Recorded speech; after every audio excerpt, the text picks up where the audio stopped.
بسيطة: افتح منافذك التي هي القلب.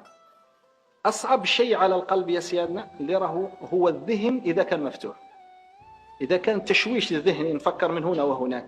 البعض يقول لي: أليست هي المعاصي؟ نقول لك لا، رب إنسان عاصي ولكنه فاتح القلب، غالب عليه الوجدان، تجده يجيك ويقول لك: رأيت سيدنا رسول الله في المنام.